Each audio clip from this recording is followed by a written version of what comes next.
Thank you for joining me again here on Nibble Time Snack Review. So we are going back to the well. It's a company that keep making new, inventive flavors. We're going to be going back to the Pringles. And this time we're going to be doing Scorchin' Wavy loaded nachos.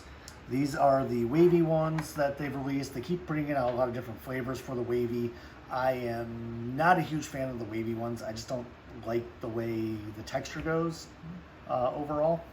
But we're gonna go ahead and see how they stack up against the elote, also known as Mexican street corn. So this one I know they had brought out initially back at the beginning of May for Cinco de Mayo, but it's still available at your local retailers. So I figured, why not pick it up, try it, and you know, it's a limited time. See if it's something that you should be trying and picking up. As always, let's talk a little bit about Pringles. Now, we've covered a lot of different facts. This is actually our fourth reviewing of Pringles. Sometimes it gets, you go to the well so many times, it's trying to figure out what do you cover. So I want to talk a little bit about the creator, Frederick Bauer. You know, he's the guy from the second Pringles one we talked about, being buried in a can of Pringles, cremated and buried in the can.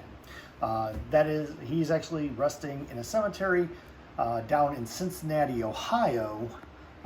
But, fun fact, he also created freeze-dried ice cream. It didn't quite catch on the same way that the Pringles did, but, I mean, what really was going to? Sticking on the whole creation of Pringles, you can't do it without the can inventor, you can't do it without the guy who made the machine that pumps out all those delicious Pringles. And his name was Glenn Wolfe. He was an Army engineer in the Korean War, as well as a fantasy author. And one of his books was actually voted at the time to be the third greatest sci-fi fantasy, no, not sci-fi, just fantasy novel of the time. And that was called A Shadow of the Torture. The two books that beat it out, Lord of the Rings and The Hobbit.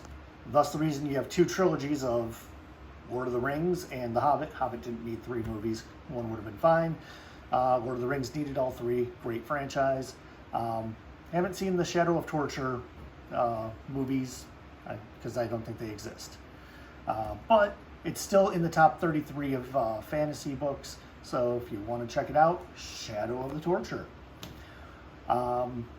We all know that Pringles are a global phenomenon, but they are actually produced primarily out of Tennessee in the United States, and then distributed everywhere across the planet. Now, I'm sure a lot of the different countries have their own production facilities, but the ones that you eat here in the States, they're pretty much coming from Tennessee. Pringles, much like cornflakes, are used by many different people during cooking, just cooking. So they use it for breading for chicken, they'll use it for breading on fish, some people put it over rice. I don't know about any of those. I don't think I could put Pringles on any of those, but let me know in the comments if that's something that you actually enjoy doing. And then lastly, if you're ever thinking to yourself, Pringles, you know what, I want to be a little healthier, I'm going to get some of their low sodium ones. And maybe you find yourself Googling, you know what, are Pringles healthy for me? Let me answer that. They're not. Not low sodium, none of them. Pringles are not healthy. But they taste good, and that's why you eat them, because they taste good, not because it's a healthy option. They may give you a slightly healthier option, which I think is 2 grams of sodium less than their normal one, but it's not really worth it. So those are the facts. I do have a bonus thing, because NFTs, non-fungible tokens, are huge right now. Pringles also got on that with Crypto Crisp, which is a golden looking can of theirs with Julius Pringle on it. Don't go out and get those. NFTs are just, that, you know, my opinion, NFTs are terrible. So there's my opinion and editorial piece on it. So let's go into the review. We're going to start off with Scorched and Wavy.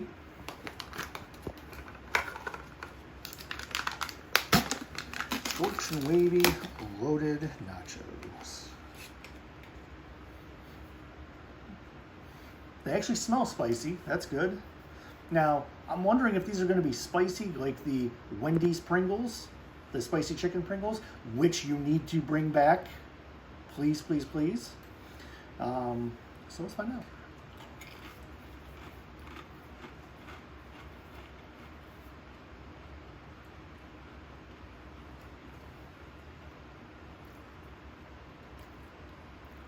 It actually does have a spice to it. It's nice. It kind of sits on your tongue.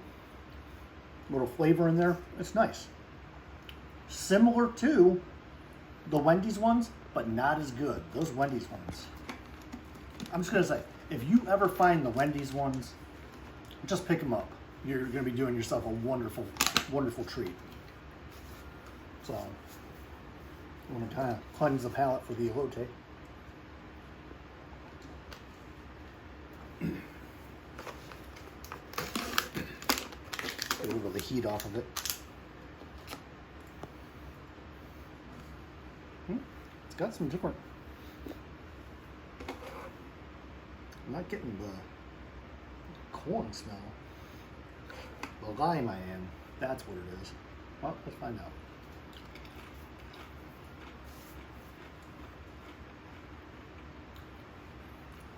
Now, Pringles previously made one that was called sweet corn. And it was sweet corn. It was very overpowering sweet corn. This has an initial blast of that sweet corn, but then you get like a lime flavoring over top of it, a little bit of onion, and it really all comes together. So this is way better than the sweet corn ones that they brought out a couple years ago. So those are both actually very, very good. All right, let's see the review. Scorched and Wavy, they didn't disappoint. You know, the fact that they're wavy, if they weren't wavy, if they were regular, I'd probably go a little bit higher. But it's going to get a flat 80. If they weren't wavy, we'd probably go up by about 3 or 4. So, and then the Mexican street corn, I'm going to actually give it that 83. It was very nice. They're both very, very good. If you like things that got a little bit of a kick to it, definitely that. If you like authentic Mexican food, you should probably eat that. But if you're looking for it in your chip, you're going to get it on this one here. So, yeah, that's this is Pringles, the 4th part. I like Pringles. Thanks for joining.